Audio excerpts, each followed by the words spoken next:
Hi and welcome back to the channel. Today we're going to be doing a real-world test of a TMA C2 bucket concrete crusher. Fits on the end of a mini digger.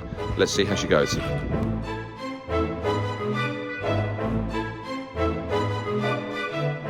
This is our new piece of kit. It's a TMA C2 crusher.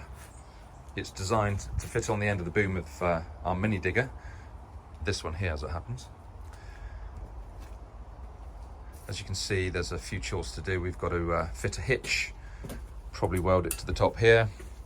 We've got to get some male and female connectors for the quick hitch. But other than that, she's ready to rock and roll.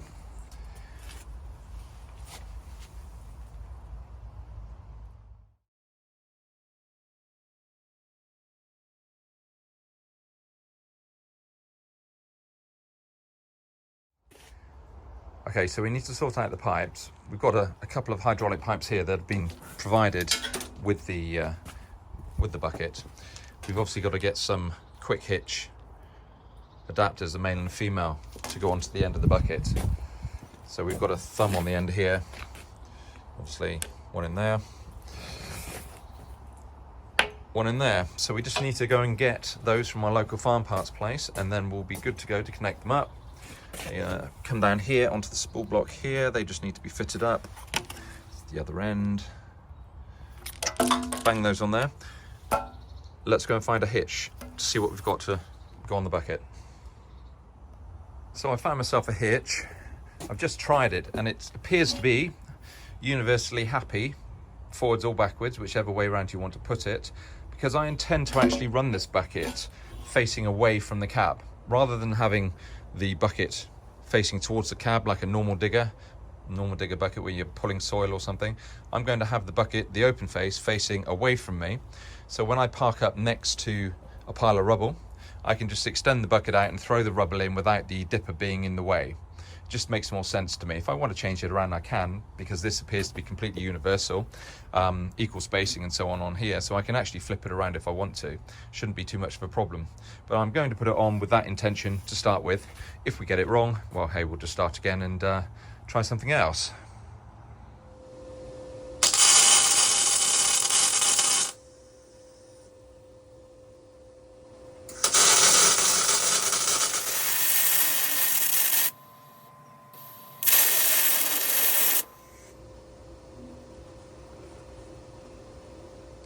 Now I've welded on the hitch, and I have to say, just turn the welder off, I'm just a hobby welder at best, and not a very experienced one at that. But that said,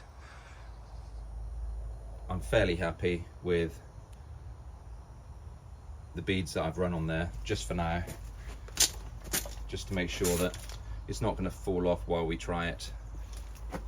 I think it'll be more than enough. The bucket actually weighs about 260 kilograms, so it's pretty substantial, but I think for now that will be good enough just to see if the hitch works, and we're good to go. So let's try it.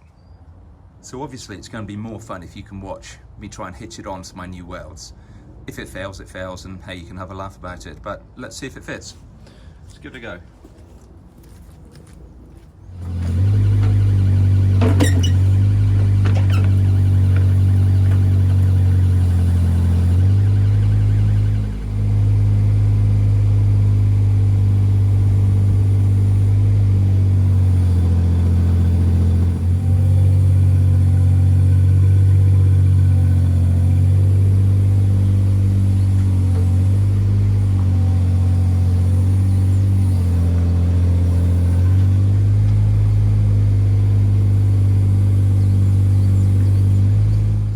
Success. That seemed to work quite well. Okay, so it's on. It's facing away from the bucket, from the digger, so the dipper doesn't get in the way. So we can stand over here now and just chuck stuff straight in the hole, which seems to make perfect sense. But I can also turn it around and actually scrape and dig it like a usual bucket as well, if needs be. But I think we'll give it a go at that to start with. So I need to go and get some male and female connectors yet, just to be able to pipe it off of where the thumb goes here, get it up to here. One would assume that the pipes are long enough, which I think they are, and then we're good to go. So let's go and get some fittings. A few moments later. Okay, so we've got the fittings now. However, overnight, somewhat unexpectedly, the eagle-eyed, it snowed. Who knew? Anyway, so let's get them fitted up and we'll see what we can do. Got all the fittings in place. There we go, on the boom.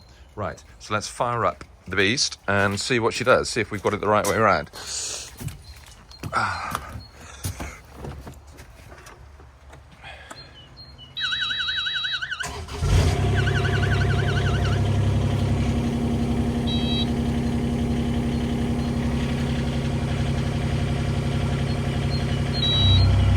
Oh, there we go.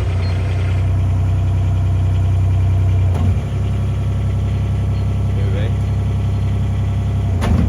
Right, so success. So let's just give it a little bit more beans.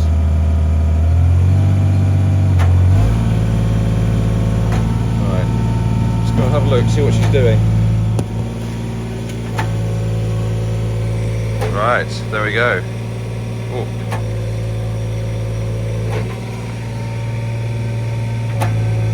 So these, they're hard ox teeth, so they're super hard steel.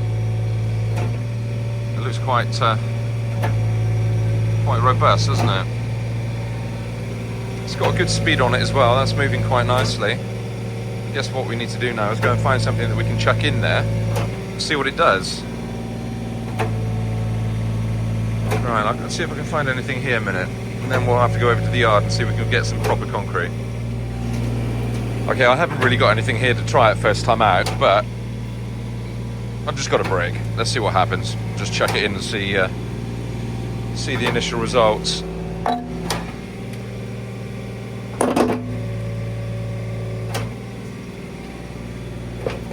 Well, certainly crushed it.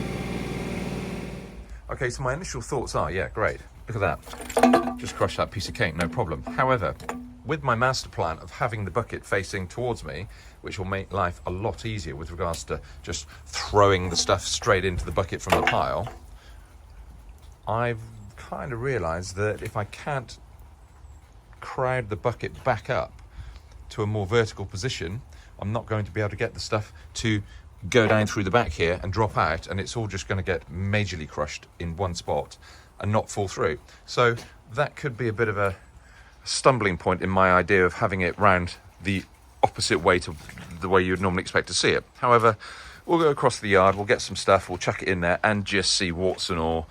I'm going to give this a proper test. I'm not going to hide anything, and we're going to do it absolutely as it happens. So if we have any breakages, we have any damage, we have any cock-ups, we're just going to show you the whole lot. But that's my prediction. My prediction being that maybe I will have to turn it around the other way so I can get more of an angle to allow the stuff to filter back down through the back and find its way out there. That's my prediction. Anyway, seemed like a good idea at the time. Time will tell. Let's go and see what it does. Okay, so for the eagle eye viewers, you'll quite clearly see that I've driven a few miles up the road and there's absolutely no snow here at all. However, what we do have is a lot of water right next to the rubble pile. So I'm going to change my boots, get in some wellies and see what we can do. It's quite mental really. Look, I brought the snow with me. Same morning, absolutely zero snow out here. How strange. Okay, so I figured out how to keep the bucket on the wrong way round so it will face the pile in the end, just by extending the boom out further and then tilting it backwards. When I had it too close to the body of the machine, it wouldn't tilt far enough, but of course, you know, when you're thinking about it a bit harder, you can actually get around these problems. The only thing you have to be careful of course, is that you don't overextend and tip yourself over or something, because the bucket is 260 kilograms approximately, and it is very heavy. I could notably feel the machine on the back of the trailer on the way over here. It's notably heavy by comparison to what it would normally be. So I've got it going, it's pumping away, as you can probably hear. A bit watery here, I'm afraid. No snow, but the water is quite substantial. So here we go, the Munchosaurus. So it's working quite nicely, and you can see down the back there we've obviously got a nice exit port, so that's going to solve the problem I was worried about before, so good job. We've got a pile of stuff here, so what we're going to do, just going to throw some stuff through bit by bit, and we'll have a little look, see what it does. I'll start with something soft, just so we can see how it works, and then we'll get progressively gnarlier and see how she copes. I'm just going to do a warts and all. We'll just chuck it in and see what happens. Now, as I said before, these are hard ox teeth, I'm told, and it's running where have we got? The hydraulics down here, obviously. And the ram is pushing out approximately, I'm told, between 18 and 22 ton pressure. You know, that's up for debate. I'm no pressure nerd or ram nerd, but give or take, it's somewhere in that region. But I think it's more about the action, the way that it claws, and the hardness of the teeth, the serrations that will cause most of the crushing to occur. It looks pretty brutal, I have to say. So it's quite happily pumping away there. So let's give it a go. Right, okay, let's just pick one at random. Here we go, nice bit of gnarly old concrete. Let's chuck it in there, see what happens.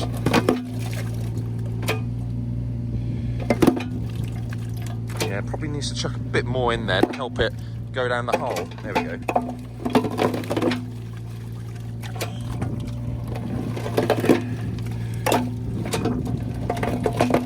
Oh yeah, brutal. I think having more in there is actually better, because then it then shuffles itself down. Short of sitting on the machine and shuffling it yourself, you can see it coming out the bottom here.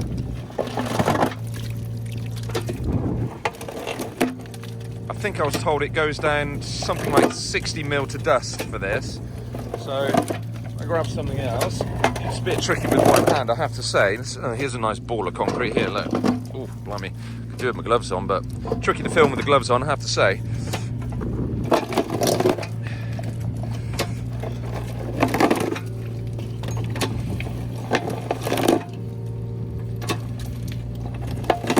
Well, it's definitely crunching. Not the sort of thing you want to get your hand trapped in, obviously. Probably do with a stick, but oh, look at that, wow. Oh yeah, look at that, it's really brutal. I think playing with the angle of the bucket will help, but at the moment it is very vertical, so I suppose it's pretty good. Look at that, absolutely munching that right up, beautiful. You know, and that's proper concrete, that's ready-mix stuff that's been poured years ago. Let's see what else we've got here. Well, this is all the gnarlier stuff. Most of that's soft. Oh, look at that piece there, look. That bit there. That looks like a good test, doesn't it? Look, that's a random fair test. Oh, it's heavy. Jeepers. Right, 2 seconds. Oh. Let's get it in there. Wow, crikey. Look at that go. I think it needs a little bit more to help it move around, to be fair to it. Let's get another chunk in there. Oh yeah, look, it's gone already.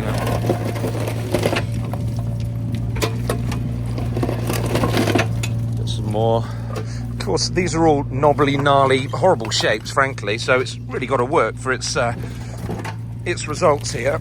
Oh, one-handed, that's heavy. See if it handles this big old chunker, see if we can get that in there. Alright, let's see if we can... Need to manoeuvre it. A bit difficult with one hand, I have to say. There we go.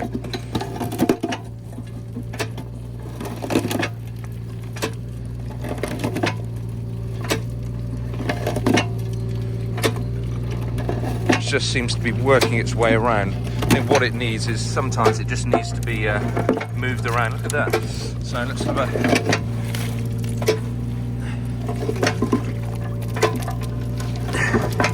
So, perfect for a track. Lovely. That's nice. Coming along. That bit there's jammed in there at the moment, so it can't quite manoeuvre. Let's get another piece to help it out. I think if you sat on the machine and you could shuffle it around and make it move more, it'd give it a better chance. But once we get... Oh, there you go. Let's get a bit more. I get the smaller stuff because it's just easier for me to pick up, to be honest. Right, here we go. We'll see if we can get it in there and it'll just knock those bigger pieces. Whoa, that's the proper crunch, that is. See that piece that was stuck now it's loose. Now it can work. Well, I have to say, there's no messing about with that. I mean, that is... that's chucking it through there beautifully. Look at that. Happy with that. Now, as I say, this is made by a company called TMA. I'll put the details on the site somewhere. There's a little logo there. I have to say that I'm not endorsed by them, or, you know, this is just a completely impartial test. I bought it from them. They're really nice guys, actually. I phoned them up just out of the blue. I did tell them I was going to stick this on YouTube, and they didn't do me any favours as such, although, to be fair, they did give me a bit of discount on the old carriage, which was very much appreciated. But that wouldn't sway my review of this item, simply because why lie about it?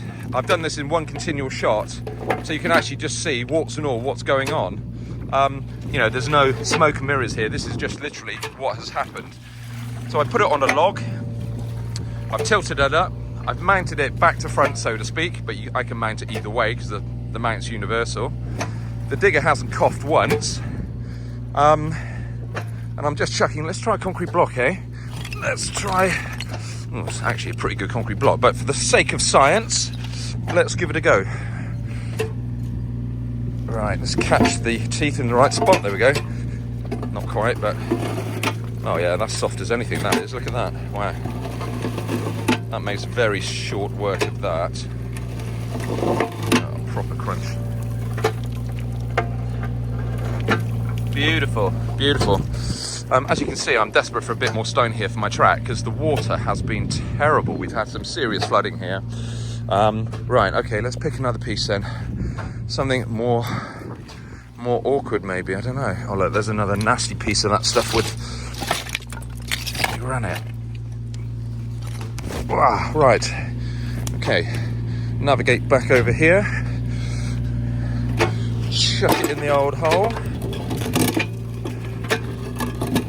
Well, that's absolutely munching that down with no problem at all.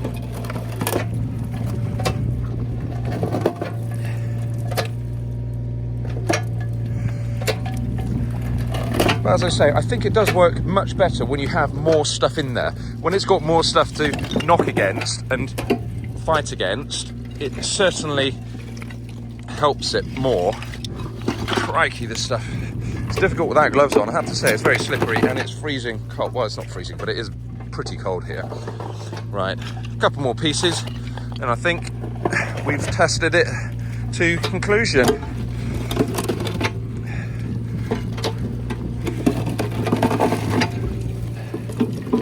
Wow, you see how it just falls in when it gets a good munch on it, it falls in. But as I say, it does work better when you've got more in there, so it can just push, and a bit like a penny pusher in the arcades, you know, that type of thing. Right, let's get another one. I'm going to knock that one, there we go.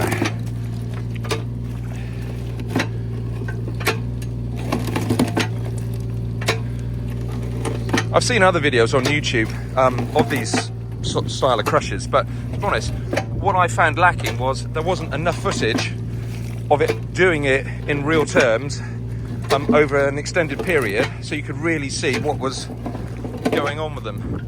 But give it its due, I'm actually really happy with that. I think that's a good buy. My welds haven't broken, which is awesome. The digger's working perfectly, as you might imagine for a Kubota, but it's a spool block. We've got no leaks. Everything seems to be absolutely fine. So, a great result, I would say. Try a couple of flat slabs, hey, why not, as we're here. We've made the effort to come out and do it. Oh, look at that. Beautiful.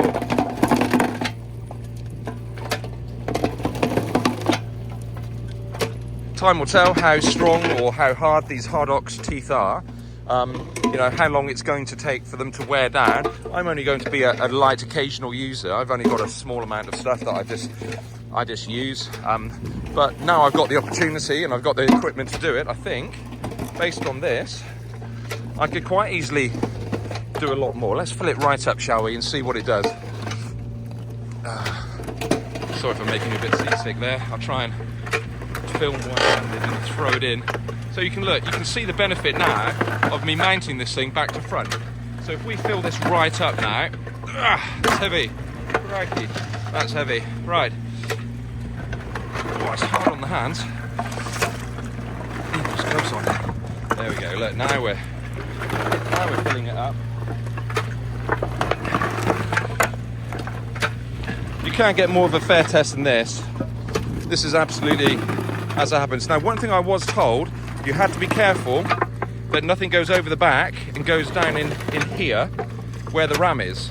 Because what you don't want it to do is get trapped in there and then damage the ram. So this piece here is a potential problem, but it looks like it's sorting itself out. I suppose what you could do is just tilt the bucket that way slightly more, and that would stop that from happening, or just don't overfill it. But as you can see, that is, let's move some of this so it can fall out the bottom. That's probably some of the problem here. There we go. There we go. Now I can see on the footage we've done 12 minutes of this now, and that's what we've produced. So, you know, make up your own mind if that's good value for money. You're producing your free stuff. You haven't used that much fuel, I don't think, to be honest. It's no real hardship to throw it in. It's quite happily munching away on its own. As long as you keep the beast fed, I think it's a very, very practical way of disposing and recycling your waste, or, you know, making free product from leftovers. Very eco and green and recyclable and all of the rest of it. So I would say a roaring success. Extremely pleased with this, and, you know, give the guys their due who made it, TMA. Fair play to them. I would definitely endorse this as a personal user, domestic user. Good job, guys. Nice one. Right, I'm gonna get this packed up, loaded up, and back home.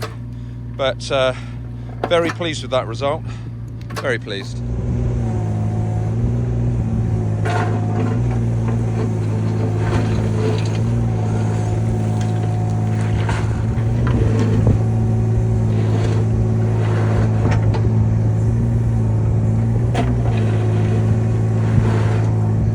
So in conclusion, as you can see, for a few minutes, literally I've been here, what, I don't know, 20 minutes. I've gone and crushed up a whole bunch of material, which I've now just quickly knocked around with the end of the bucket.